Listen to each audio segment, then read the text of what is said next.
महाराष्ट्र का चुनाव पलटेगा हिमाचल। अनुराग, जयराम और बिंदल को दी गई बड़ी जिम्मेदारी। भाजपा हाईकमान ने भरोसा जताया और तीनों को स्पेशल ड्यूटी में लगाया। मुंबई, नागपुर और पुणे जैसी हॉट सीट्स का मिला है जिम्मा। बस्ती में तुम खूब सियासत करते हो, बस्ती की आवाज उठाओ तो जाने। फैज जौनपुरी ने जिस दौर में ये शेर लिखा था, उस वक्त हमारे देश की पॉलिटिक्स इतनी अधिक डाइवर्स नहीं थी कि एक प्रदेश का मुद्दा दूसरे राज्य का चुनाव परिणाम बदल दे। मगर जैसे जैसे वक्त बीता, ये परिस्थितियां भी बदल गईं।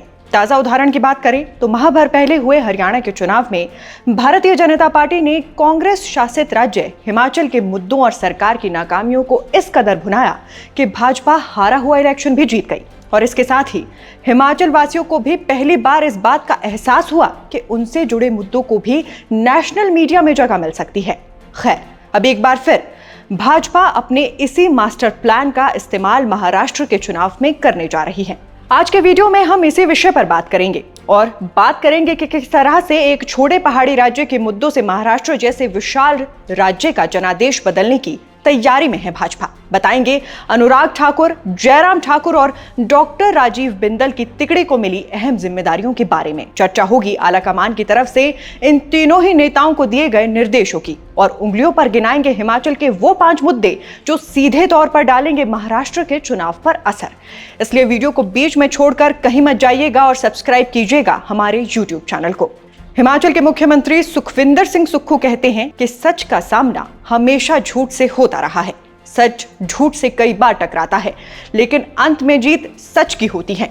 अब आप हिमाचल कांग्रेस की तरफ से लगातार शेयर किए जा रहे इस दावा युक्त पोस्टर को देखिए। 22 महीनों में 5 गारंटियां पूरी। वहीं दूसरी ओर मुंबई में एक प्रेस कॉन्फ्रेंस को संबोधित करते हुए सांसद अनुराग ठाकुर ने कहा है कि हिमाचल में कांग्रेस ने सरकार बनाने से पहले 10 गारंटियां दी थी और आज 2 साल बीत गए, मगर इनकी कोई भी गारंटी पूरी नहीं हुई।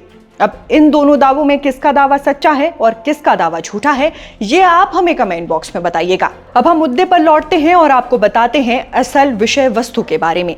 बीजेपी हाईकमान ने हिमाचल भाजपा के 3 दिग्गज नेताओं की ड्यूटी महाराष्ट्र के विधानसभा चुनाव में लगाई है। आज मुंबई में हुई अनुराग ठाकुर की प्रेस कॉन्फ्रेंस के बाद कल राजीव बिंदल नागपुर में प्रेस कॉन्फ्रेंस कर हिमाचल सरकार की नाकामियों को लेकर हमला बोलेंगे। फिर उसके अगले कल यानी 14 नवंबर को हिमाचल के पूर्व मुख्यमंत्री एवं नेता प्रतिपक्ष जयराम ठाकुर पुणे में प्रेस कॉन्फ्रेंस करेंगे। पार्टी सूत्रों की माने तो भाजपा के राष्ट्रीय नेतृत्व ने हिमाचल के इन 3 नेताओं की तिकड़ी को प्रदेश की कांग्रेस सरकार को लेकर निशाना साधने के निर्देश दिए हैं, क्योंकि भारतीय जनता पार्टी हिमाचल में साल 2022 में हुए विधानसभा चुनाव में दी गई गारंटियों को लगातार चुनावी मुद्दा बना रही है। भाजपा की माने तो कांग्रेस बीते 22 महीनों के कार्यकाल में अपनी एक भी गारंटी को पूरा नहीं कर पाई है। पहली गारंटी ओपीएस की थी, जो अभी तक सभी विभागों में लागू नहीं हुई है। महिलाओं को 1500 देने का वादा किस तरह से पूरा किया गया है, ये हिमाचल की प्रत्येक महिला को पता है। 600 करोड़ से अधिक के स्टार्टअप फंड का एलोकेशन किस तरह से किया गया है, इसका भी अभी तक पूरा डेटा नहीं आया है। 80 और 100 रुपए में दूध खरीदने का वादा करके किस तरह से दुग्ध उत्पादों को 55, 45 और एमएसपी के फेर में उलझाया गया, ये बात भी किसी से छिपी नहीं है।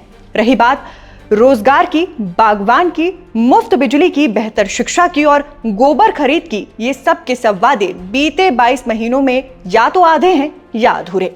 मगर दावा है कि 10 में से 5 गारंटियों को पूरा कर दिया गया है। शेष गारंटी को पूरा करने की दिशा में कांग्रेस सरकार आगे बढ़ रही है। अब हिमाचल कांग्रेस के इन्हीं दावों को काटने का जिम्मा हिमाचल भाजपा के इन 3 नेताओं की तिकड़ी को सौंपा गया है। पहले कर्मचारियों की सैलरी पेंशन, फिर टॉयलेट टैक्स और उसके बाद से समोसा कांड जैसे मुद्दों से घिरी कांग्रेस सरकार अब इस 5 गारंटियां पूरी वाले दावे से अपना बचाव कैसे और किस तरह से करेगी, ये देखना काफी दिलचस्प होने वाला है। बाकी आप दर्शकों का इस पूरे विषय पर क्या सोचना है, हमें कमेंट बॉक्स में बताइएगा। वीडियो पसंद आया हो तो इसे लाइक शेयर जरूर कीजिएगा। अभी के लिए बस इतना ही। नमस्कार।